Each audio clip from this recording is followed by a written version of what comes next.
Ramadan 1403 Hijriah tahun ini sudah lebih dari 2 minggu berjalan. Tak terasa sebentar lagi bulan ini akan habis kita lewati. Semua umat Islam sudah mengetahui bahwa hasil akhir yang harus didapatkan dari puasa dan mendirikan malam Ramadan itu adalah untuk mencapai takwa. Namun yang menjadi pertanyaan adalah apakah tujuan itu sudah dan mampu kita raih di akhir Ramadan ini. Bismillahirrahmanirrahim. Assalamualaikum warahmatullahi wabarakatuh. Alhamdulillahirabbil alamin wassalatu wassalamu ala sayyidina Muhammadin wa ala alihi washabihi ajma'in. Sahabat Cahaya Rancamaya, puasa memiliki dua dimensi vertikal dan dimensi horizontal. Dimensi vertikal kita sebut dengan hablum minallah, di mana kita hubungan kita dengan Allah. Lalu ada dimensi horizontal, hubungan minannas, hubungan yang kita dengan sesama manusia. Dan kepedulian kita terhadap sesama menjadi salah satu indikator takwa.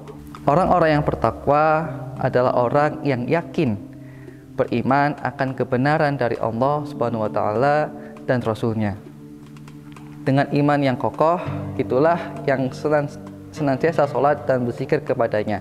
Kemudian mereka mempunyai kepedulian sosial dengan menafkahkan sebagian rezeki yang telah dianugerahkan kepada mereka. Salat dan zikirnya orang-orang yang bertakwa dilakukan dengan ikhlas, hanya mengharapkan balasan dan ridhonya, yang tercermin dari banyaknya mereka banyak sujud dan zikir di malam hari. Keikhlasan itulah yang menghantarkan ketenangan dan kedamaian jiwa mereka. Ikhlas dan ketentraman jiwa itulah yang menjadikan mereka mudah untuk berbagi dengan sesama, sehingga orang yang bertakwa itu selalu peduli kepada sesama, berinfak dengan harta atau tenaganya kepada orang yang lebih membutuhkan, baik dalam keadaan lapang ataupun dalam keadaan sempitnya. Inilah ciri infaknya orang yang bertakwa, memberi yang baik dengan cara yang baik. Ia berbagi dan memberi bukan sisa atau sesuatu yang tidak layak baginya, namun memberikan apa yang baik baginya. Sahabat Cahaya Rancamaya yang dirahmati Allah, kepedulian sesama sejatinya adalah ikhlas dan mengharapkan balasan dari Allah Subhanahu wa taala. Secara sosial, kepedulian itu juga bertambah besar terhadap kebersamaan dan keharmonisan dalam lingkungan bermasyarakat, yang menjadi keutamaan apalagi kita peduli dengan orang terdekat kita. Orang-orang yang terdekat dalam hal ini bermakna yang dekat secara hubungan darah atau kekeluargaan, seperti kakak, adik, sepupu, keponakan, dan saudara yang lainnya. Dekat tempat tinggal atau tetangga, dekat dalam lingkungan kerja seperti teman kerja, bawahan atau karyawan, dekat dalam pengawasan seperti tamu atau pelanggan atau klien yang kita layani.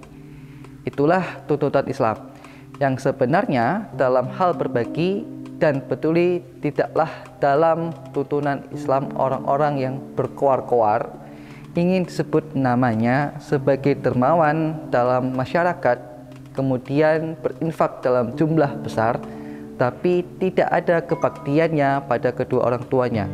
Bukan dalam ajaran Islam yang dengan semangat mau menunjukkan kepedulian dan solidaritas kebangsaan atau ukhuwah Islamiyah yang lebih luas, namun dengan tetangganya, ponakannya tidak ia santuni, sanak saudaranya ia tidak peduli, bahkan tidak pernah bertegur sapa.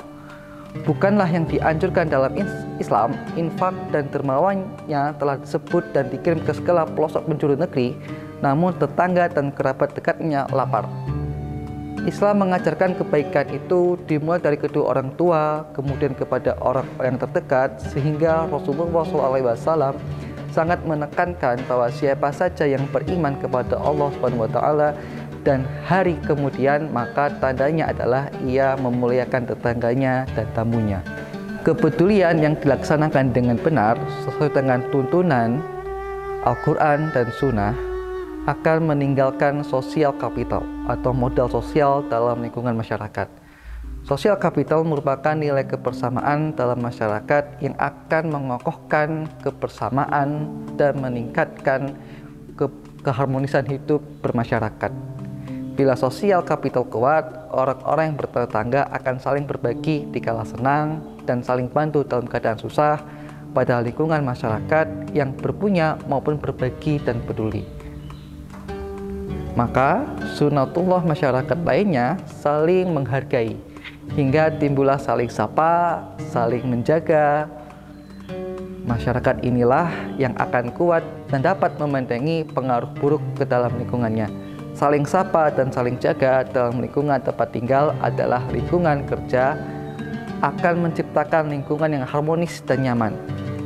Bahaya dan kejahatan akan dapat diminimalisir, bahkan dapat diatasi dan dicegah. Demikian kultum pada sore hari ini. Kepedulian terhadap sesama merupakan salah satu indikator takwa. Kita sebagai manusia harus saling menjaga dan saling melindungi baik sesama umat Islam maupun umat beragama.